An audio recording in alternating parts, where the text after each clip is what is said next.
I'm 23 now. I was kicked out of my house at 14 and ended up selling myself.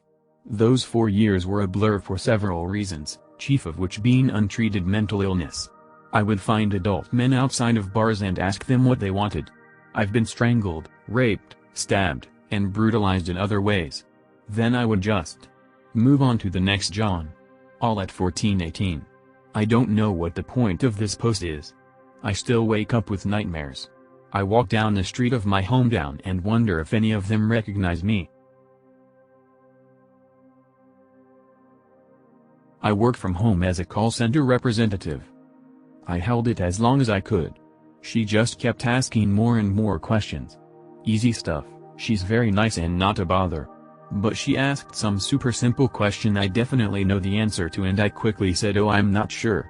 Let me check with my back-end office for the answer to that. Please hold. And now I'm in the bathroom pooping. Sorry lady, it'll be another few minutes. The first time I heard about this, I thought it was one of those worn-out tricks like borrowing your friend's dog to attract chicks at the park, but I was honestly shocked by the success that pretending to be newlywed brought me.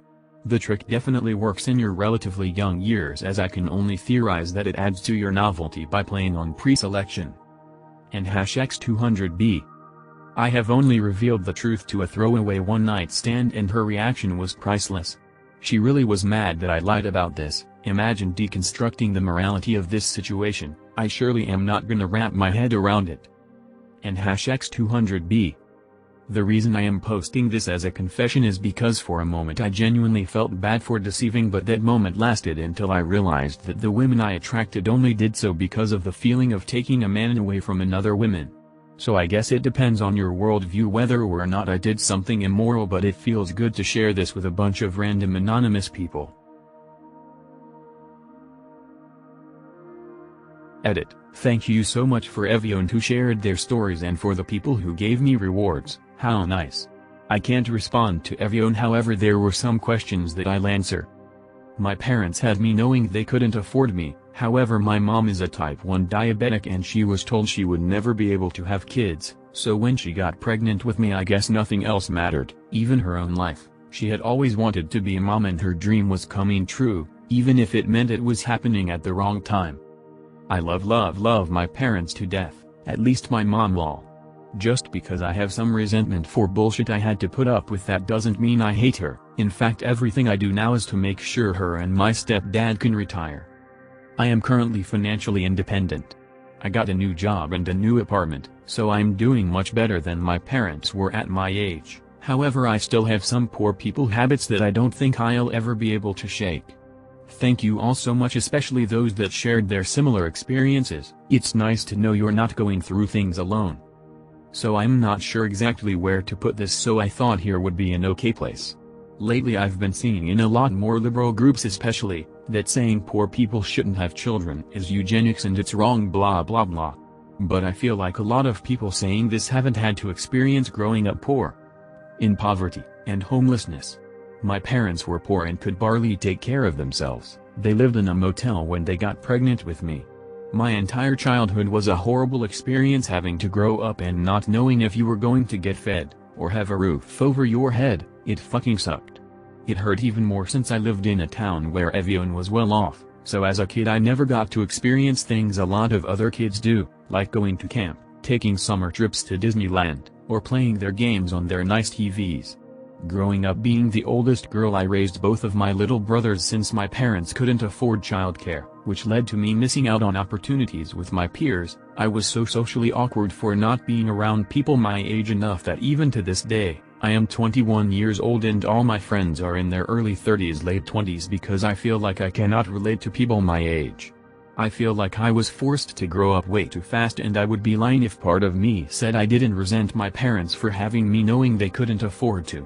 I don't know, if you're someone who can barely take care of themselves, do yourself and your future child a favor and just put off having children until you can afford them. I think a lot of people see having children as a right, instead of seeing a child as a human being that has rights. And sorry if I hurt anyone's feelings by saying this, but yes, I truly believe if you're poor you shouldn't be having children. It's not you who suffers, it's the child. Anyways, thanks for listening to my rant. My mom always had younger friends, as young as 20, so when this 25 years old metalhead showed up to my house to fix her computer, I didn't question it. She never properly introduced us. We are not close to our relatives, so I just assumed that he was another friend of her.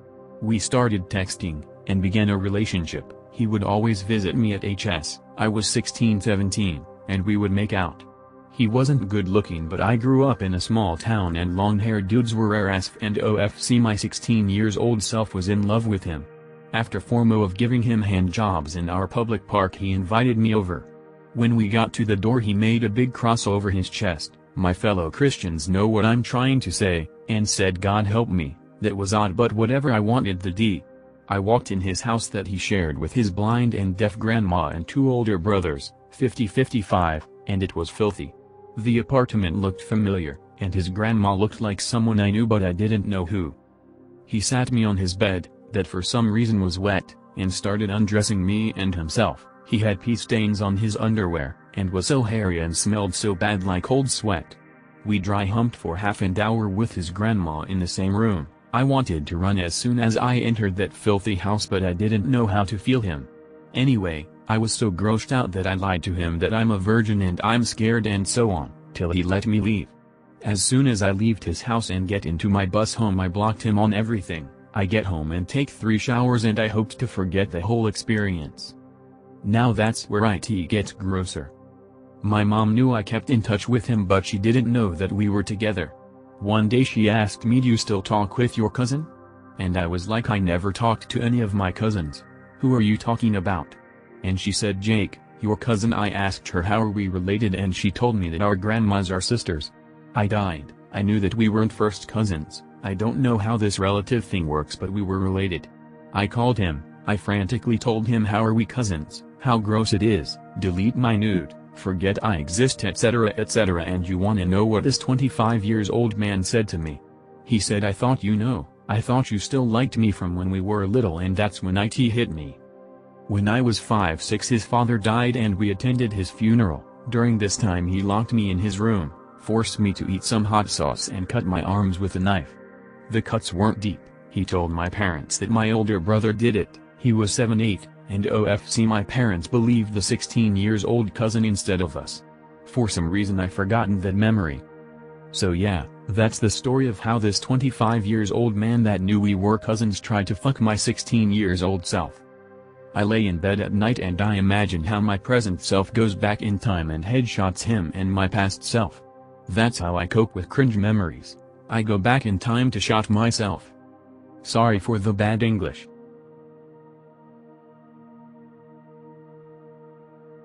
Two years ago, my ex-wife Melanie, 37F, and I, 36M, separated.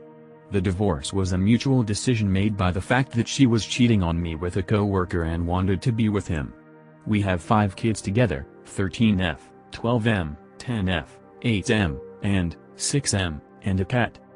Based on several factors, she has weekly visitation and I have full custody of them, but doesn't ever show up for the visitation and seems to have given up on the children.